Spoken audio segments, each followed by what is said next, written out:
paciente de sexo masculino, 79 anos, natural residente de São Paulo, pardo, motorista aposentado. Ele vem com uma queixa, então, de uma perda de força e sensibilidade em braço e pernas progressivas há 1 ano. Então, a história dele é essa queixa, né, de que a perna começou a ficar mais pesada, depois os braços, a sensibilidade também com uma perda progressiva, e evoluindo aí para um quadro de uma tetraparesia, mais importante em perna. Há 3 meses ele já não consegue mais deambular sozinho, precisando de ajuda de familiar e de andador. E há 30 dias esse paciente foi para a cadeira de rodas e começou também a apresentar dificuldade para urinar. E de antecedente, apesar da idade, ele era de comorbidade apenas um hipertenso bem controlado com losartano. Exame físico geral normal, neurológico, aqui os dados positivos, ele tinha uma tetraparesia espástica, hiperreflexa, hipertônica, com sinais de liberação piramidal, Hoffmann-Babinski, bilateral, uma força muscular grau 4 em membros superiores, grau 2 em membros inferiores, e uma hipoestesia com nível sensitivo à altura dos deltoides. Vou chamar algum residente aqui para comentar os diagnósticos. Pode pegar algum residente aí, se voluntário. O nosso fellow, vai, Felipe. Eu como um micro para o Felipe.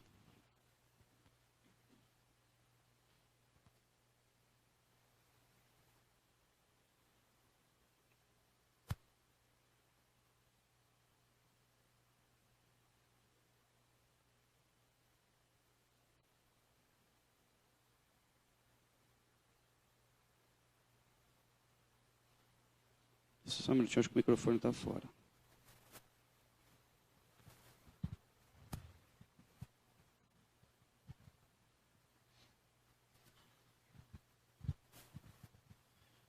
Então, um paciente idoso, né, 79 anos, evoluindo com uma tetraparesia. Então, esse sindrômico tem que pensar uma lesão medular, né, tem um nível sensitivo. Então, tetraparesia, topográfico cervical. O etiológico mais comum nessa idade vai ser uma estenose cervical ou uma lesão expansiva no nível cervical. Seriam esses diagnósticos. Isso aí. A gente pensou numa síndrome medular, com topografia cervical, pela evolução, processo degenerativo, primeira hipótese, tumoral, uma segunda possibilidade. Avaliando aí as escalas para mielopatia, esse paciente, então, ele já era um Leslie-Turner grave, um Nuric grave, né, grau 5, colocando ele na escala de Joa, uma mielopatia grave, 5 pontos. E aqui a radiografia dele, quer comentar aí, Felipe? Então, um processo degenerativo extenso, uma coluna ainda com lordose, mas já mais retificada, uma perda da altura dos discos, né? E na flexão e extensão, aparentemente não tem uma grande instabilidade. E no raio-x é difícil dizer, mas no raio-x é difícil de, estabelecer estenose de canal, mas a tomografia vai dar mais detalhes, mas provavelmente esse paciente tem uma estenose de canal já, um canal estreito, já congênito. Deixa eu comentar a ressonância. Então a ressonância confirma o diagnóstico, uma estenose. 3,4, 4,5 e 5,6. Dá para ver o desaparecimento da coluna helicórica. Ressonância em T2, um pouquinho de hipersinal em 3,4, na medular, corroborando a principal hipótese diagnóstica. Eu não trouxe a tomografia porque eu realmente não achei. A única parte calcificada aqui da lesão era essa ponta aqui, estava parcialmente calcificada, e aqui, mas o ligamento era só a parte mole mesmo. Falando isso porque com base na radiografia e nessa ressonância, sabendo que não é uma herniação tão calcificada, o que você proporia aí de tratamento? Então, a gente tem que pensar se vamos por via anterior ou posterior. O objetivo é a descompressão do canal. Como o paciente não tem um grande grau de cifose e a via posterior acaba sendo menos mórbida, o paciente idoso, a gente acaba preferindo a via posterior. Então, faria posterior 3 a 6, uma laminoplastia. Quer passar para o Franz? Ou para o Vinícius, alguém da coluna, Daniel? Você consegue voltar o slide aí, Eduardo? Eu vou discordar um pouquinho do Felipe, hein, Felipe? Na região da estenose mesmo, você tem um pouco de cifose. Apesar no balanço global da coluna cervical, parece ter lordose. Né? Mas no segmento doente, a gente vê uma nítida cifose. Se passar pressonância, você consegue... É claro que o raio-x a gente tem que ver melhor, né? Mas entre 3 e 4, pelo menos uma retificação. Você pode ter aquele efeito bowstring. Né? Você não vai ter a descompressão indireta com que você gostaria de ter com a via posterior. Eu acho que da escolha primeiro entre anterior e posterior, eu faria a via anterior. Aí acho que a pergunta, múltiplas dissectomias, que o Eduardo falou que não tem calcificação do disco, ou associar um procedimento que agrega um pouco mais de compressão, que seria a corpectomia, mas um pouco mais agressivo também.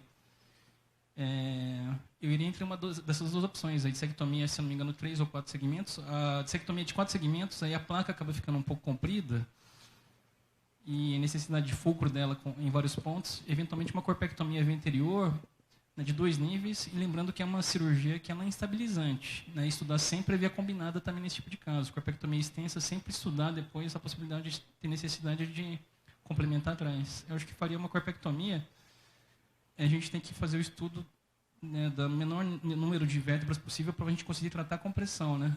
Apesar da listese 3-4 ser posterior de 3, se você conseguir tirar 4 e 5, eventualmente, com o ângulo que você consegue com a corpectomia, aquela parte mais calcificada que o Eduardo falou, você consegue acessar.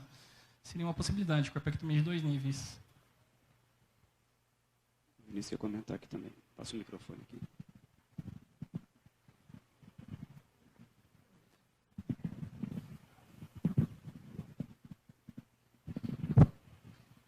Só mais uma discordância em relação ao que o Felipe falou. Não posso concordar em dizer que a via posterior é menos mórbida do que a via anterior. Eu penso completamente oposto disso aí. A via anterior, você não tem músculo praticamente atravessando, o sangramento ele é próximo de zero, aí, menos de 50 ml de sangramento para um nível, para 2 níveis, 3 níveis, não chega a 100 ml em geral. Então, a agressão cirúrgica, que é dependente de lesão muscular, principalmente perda sanguínea, acaba sendo muito menor na via anterior do que na via posterior. Além da posição, né, o decúbito, que não agride do ponto de vista anestésico. É, né, muito mais fácil anestesiar o paciente em decúbito dorsal do que em decúbito ventral. Então, eu penso que uma via anterior, para esse caso, seria a melhor opção.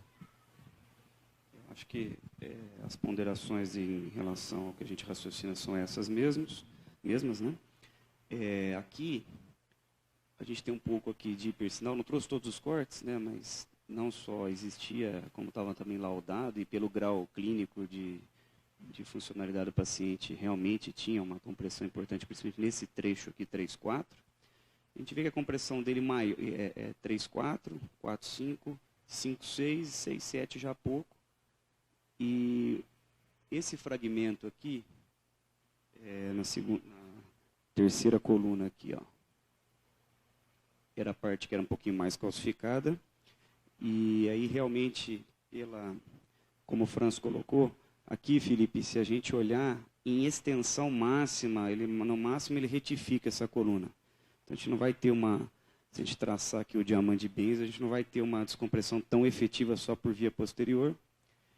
E aí o que o Franz colocou também em relação ao tanto que você instabiliza fazendo uma corpectomia, eu julguei que fazendo uma corpectomia só de um nível aqui já seria o suficiente para tratar a maior parte da compressão, e aonde realmente tinha um pouco de herniação por trás do corpo e a dissectomia não ia ser suficiente até por um pouco de calcificação. Porém, esse nível aqui eu não vi necessidade de fazer ressecção de corpo, eu tratei só com dissectomia segundo nível. Então, vamos ver o que foi feito aqui. Então, a gente fez uma corpectomia aqui de C4, com isso a gente descomprimiu bem o disco 3-4, o corpo e o 4-5. Embaixo a gente colocou um cage isolado, que nem dá para ver muito aqui nesse raio-x, eu vou mostrar uma reconstrução. A gente poderia ter dado um pouquinho mais de lordose, mas o paciente não aceitava a lordose, a gente extraiu um pouquinho, isso aqui é um cage distrátil, a gente consegue dar mais curva, porém, a hora que a gente forçava um pouquinho a distração, caía um pouco o potencial. Então, a gente deixou uma posição mais retificada, que é a posição que ele realmente aceitava melhor.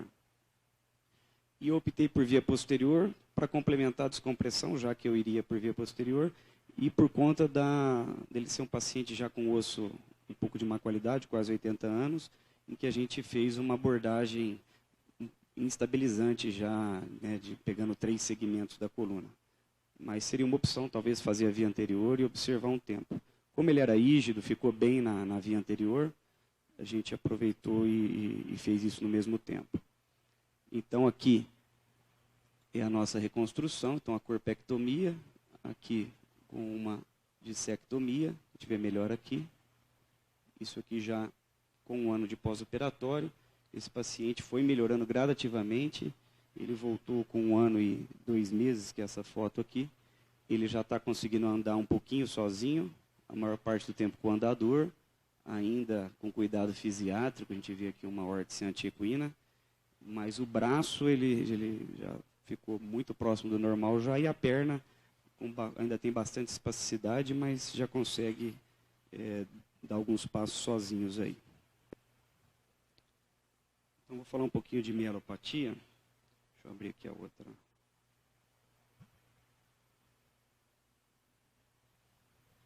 Então, vamos falar um pouquinho de mielopatia cervical. Os critérios de imagem para a gente definir a mielopatia. Primeiro, a gente sabe que o canal normal, ele varia de 17 mais ou menos 5 milímetros. Então, paciente com 12 milímetros é normal, paciente com 22 milímetros é normal. Assim como um paciente que tem 1,60 m é normal, e alguém que tem 2,10 m também é normal. Porém, o paciente que tem um canal mais amplo, obviamente, ele vai ter mais espaço para comportar uma herniação. A média dos pacientes com mielopatia apresenta o canal em torno de 11,8 milímetros. Abaixo de 10 milímetros, 100% das pessoas tornam-se sintomáticas porque é o espaço mínimo aí para medula e dura mater. Uma forma de se calcular é pegar o nível com estenose, fazer o diâmetro do canal e comparar com o canal normal, o índice de Pavlov-Torg, que é o que? A gente medir o canal, ele tem que ser pelo menos 80% do diâmetro do corpo vertebral. Isso é mais usado para estenose congênita, mas se aplica também aqui. As escalas são várias descritas, né? As mais conhecidas são essas, Leslie Turner, Nurick e Joa. Tem o Joa modificado, que atualmente é o que é mais utilizado, principalmente em trabalhos. Uma vez instalado a mielopatia, a doença é progressiva em 95% dos pacientes. 75% vão apresentar essa piora em escada, então ele piora, fica meses ou anos numa condição, piora de novo, fica meses ou anos naquela condição e vai piorando nesse padrão. Esse é o mais comum. 20% tem uma piora lentamente progressiva e 5%, que foi a apresentação desse paciente, uma piora rapidamente progressiva. Os trabalhos de história natural de mielopatia, eles, como qualquer trabalho, eles têm um tempo para terminar. E os maiores segmentos aí para mielopatia, se eu não me engano, é o trabalho de Will Brand, ele mostra um segmento de 10 anos, que é onde tirou esses 5% que teoricamente são estáveis. Então, apesar do trabalho só comprovar isso, o mais provável é que sim, 5% são pacientes que fazem esse padrão, que é o mais comum, de escada, porém a escada dele é mais longa e às vezes o trabalho não consegue detectar isso. Então a gente assume que um paciente com mielopatia, com uma estenose importante, pela literatura a gente até está autorizado a observar se ele estiver estável e com déficit funcional leve, porém a imensa maioria são candidatos a tratamento cirúrgico mesmo. aqui colocando o que o Franz já tinha levantado, que a lordose ela é fundamental para a via posterior. Então, o paciente que tem uma lordose preservada, se a gente traçar o diamante de Bensel, nós vamos ganhar toda essa área de descompressão. Então, se a gente imaginar que a coluna, comparar ela com arco e flecha, a parte vertebral seria o cabo do arco e a medula seria a corda.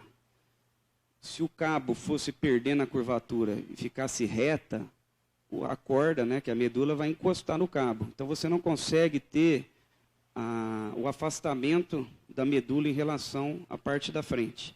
Então, quando a gente faz a descompressão posterior, o que é de compressão posterior, a gente consegue fazer uma descompressão direta. Mas a maioria da compressão acaba sendo anterior, ou em casos mistos, o que faz uma descompressão adequada é a medula conseguir fugir de forma indireta dessa compressão anterior. Por isso que a lordose é fundamental. Então, uma cifose contraindica em absoluto uma via posterior e uma retificação contraindica de forma relativa.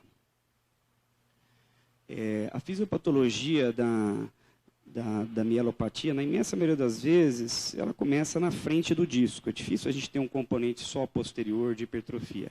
Então, na maioria dos casos, a gente tem uma discopatia, o disco vai perdendo altura.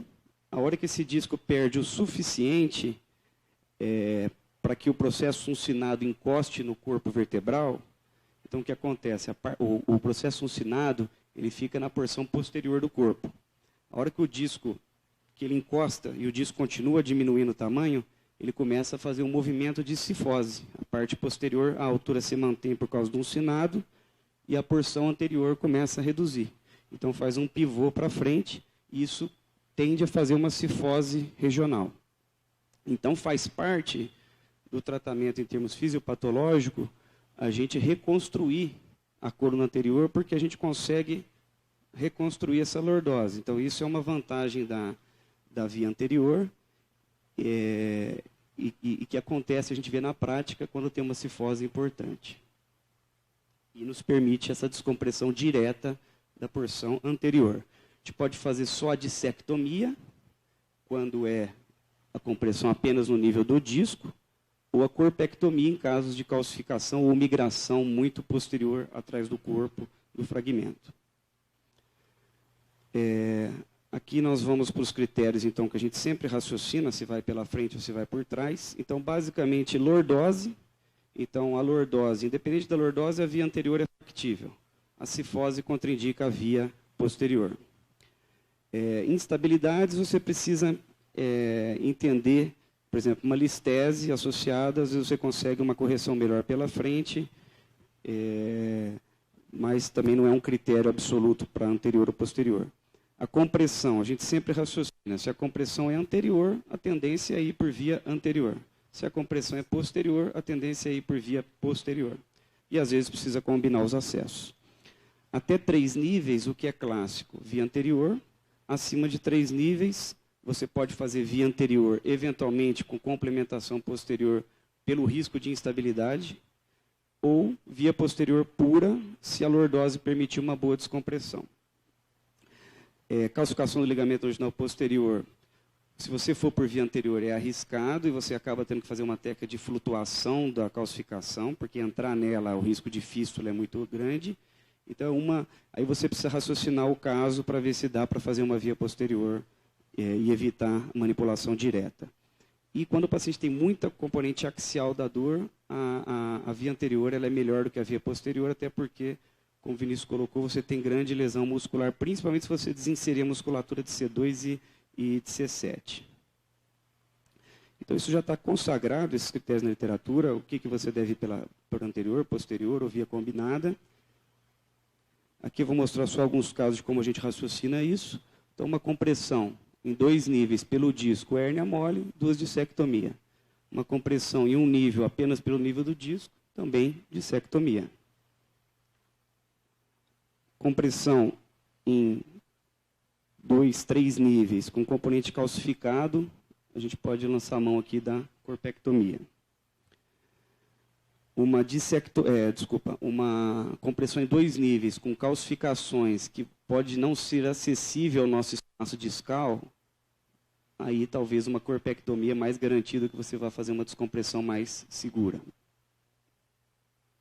Esse é o caso que eu ilustrei, em que a gente pode combinar as vias, e aqui ainda um caso mais grave, em que a gente tem aqui compressão principalmente anterior, mas uma herniação muito grande, instabilidade aqui com listese. Então, uma descompressão adequada, lembrando que essa medula está sofrida, você tem que ter espaço. Aqui a prioridade é a medula, não tem outra prioridade a não ser a descompressão aqui. Então, aqui, para a gente ter um ângulo de ataque, a gente tem que remover essa vértebra, para poder ter um ângulo de ataque daqui até aqui e desfazer essa compressão. Corpectomia de 2 níveis é muito instabilizante, então por si só já necessita uma via posterior para estabilizar. Como ele tinha também uma compressão por via posterior, nós já descomprimimos também. Aqui só alguns cuidados. O que a literatura mostra em relação à lesão medular durante essas cirurgias? Os pontos críticos são intubação, posicionamento e distração. A intubação, sempre que for operar um paciente com um grau de mielopatia importante, primeiro que você tem que ficar do lado do anestesista e pedir para ele não fazer extensão, ou intuba com fibroscópio ou com gladioscópio, não deixa a extensão do pescoço. Segundo, para mielopatia, o ideal realmente é ter monitorização. Se você não tem, a gente faz como a gente operava a Chiari no começo da residência. A gente posiciona o paciente, simula essas posições no leito para ver se ele vai conseguir aceitar o posicionamento cirúrgico, mas o mais seguro é realmente operar com monitorização. Então, a gente faz uma monitorização com ele em posição neutra, aí sim você traciona o braço, posiciona o ombro, o pescoço, da maneira que você vai operar, e repete a monitorização antes de fazer a incisão. Se o paciente aceitou aquela posição, você continua. Se não, você vai procurar a posição que ele fica melhor, e aí você deixa para colocar na posição adequada na hora de fazer a reconstrução. A distração é outro momento fundamental.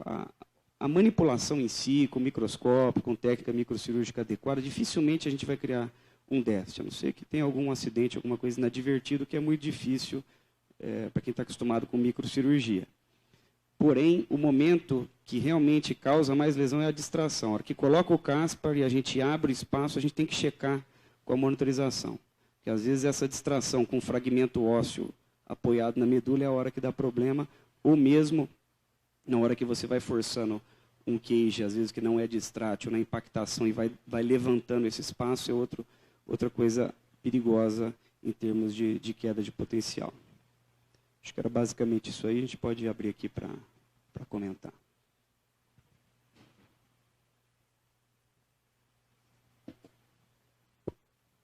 Quer alguma pergunta para o Eduardo? Ninguém quer fazer pergunta? Diz uma coisa. Você usa algum parafuso diferenciado para essas colunas osteoporóticas? Porque você só apresenta aqui hoje, parece que foi um festival de paciente idoso, né? Então, é algum parafuso especial? A rosca dele é diferente? Como é que é isso? Ou é o mesmo? Eu tenho algumas coisas, professor, em relação aos parafusos de placa. Tem alguns que depois que você coloca, ele abre um pouquinho, como se ele fosse um pouco expansível. Eu, sinceramente, acho que isso aí é um detalhe. Você tem que tentar colocar diâmetro em placa. Diâmetro, a gente tem 3,5 e 4. O paciente, assim, eu tento colocar aquele como se fosse o de resgate mesmo, que é de 4 milímetros, o mais comprido possível.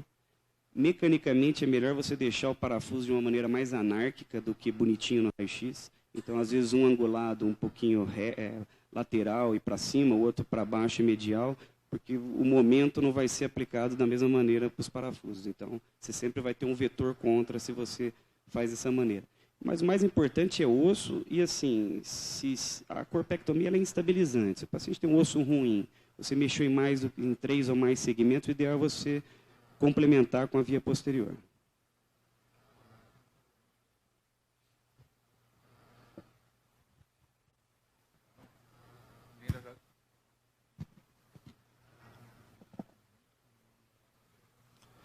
é que quanto mais mielopatia, menos indicação, porque já é a parte mais avançada da doença, né?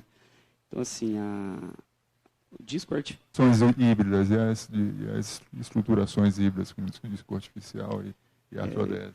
Eu sou um pouco entusiasta de híbrido, mesmo de artroplastia. Se você pega na literatura, a artroplastia, a restrição de idade hoje, você vê, trabalha até com 70 anos. Eu sou meio cético em relação a isso. Eu não tenho nenhum paciente com artroplastia com mais de 50 anos. Então, assim, a artroplastia hoje, não que seja contraindicado, mas a gente não sabe o final da história ainda. Então, eu reservo para disco assim, aquele disco que você olha no raio-x, está praticamente normal, mas ele precisa ser tratado. Então, acaba sendo aquela herniação mole, que você vai precisar realmente fazer a descompressão e você fazer uma artrodese num disco que mecanicamente ele está bom, tem vários problemas. O paciente sente mais essa readaptação de um disco que mexia para um disco que vai ficar sem mobilidade, e isso vai gerar uma adaptação em disco vizinho com uma mecânica diferente. Então, acho que essa é a principal indicação. Sempre que possível, se for elegível o disco, principalmente para múltiplos níveis, eu gosto de colocar pelo menos um nível com artroplastia, se for um bom candidato para isso, até para você, nos outros níveis, diminuir também o risco de pseudoartrose, porque o braço de alavanca para artrodese vai ficar menor. Mas para caso de mielopatia assim, idoso, eu não vejo indicação para disco.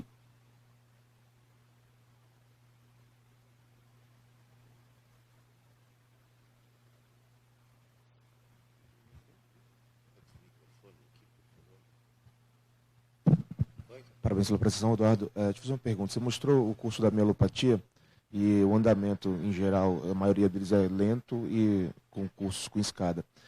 E você definiu a mielopatia radiologicamente. Agora, aquele paciente ólico sintomático com uma mielopatia evidente na ressonância magnética, como é que você tem lidado com esse paciente? Você tem indicado mais precoce? Você tem conduzido clinicamente primeiro? A mielopatia tem que ser clínica. O que a gente vê, às vezes, é assim, o paciente se examina, ele já tem um reflexo exaltado, às vezes, você perguntando na caminhada, ele fala que a perna está um pouco mais dura, e é um grau leve de mielopatia. Aí você vai pesar. Se for um grau leve, o paciente está estável há muito tempo, é aquela parte que eu falei que cabe uma observação de perto, independente da imagem. Você orienta os riscos, né? O risco que você sempre fica com medo é desse paciente cair ou ter um acidente. Mas você está autorizado numa mielopatia leve, discreta, que é mais achado de exame do que uma implicação na vida dele, de você acompanhar de perto, desde que ele compartilhe essa responsabilidade com você. Se for um paciente, mesmo que idoso, que tem uma condição clínica boa, a minha tendência, a minha indicação vai ser de operar. E o sinal medular, muitas vezes ele apresenta pouca clínica, mas tem um sinal de sofrimento medular na ressonância magnética. Isso te antecipa mais ainda ou não muda nada? O sinal medular vai te mudar em relação ao risco daquilo não melhorar. O sinal medular em si não vai mudar o raciocínio em termos de indicação. Quando você tem uma mielomalácia, e às vezes a gente vê umas mielomalácias que são pequenas no pré-operatório porque a medula está apertada, a gente vê muito isso em tumor. E você descomprime, e aquela mielomalácia no pós-operatório que passa líquor, a mielomalácia cresce, porque ela está apertada e quando expande você vê. Então, o significado disso é um risco, é mais região morta da medula, é menor, é pior prognóstico de melhora, mas não muda em relação à indicação. Ok, Eduardo, muito obrigado. Então, gostaria de agradecer aos dois apresentadores e lembramos a você, nosso neuronauta, que na próxima semana, nesse mesmo horário, teremos mais uma reunião da disciplina de neurocirurgia. Então, a todos um bom dia e muito obrigado pela audiência.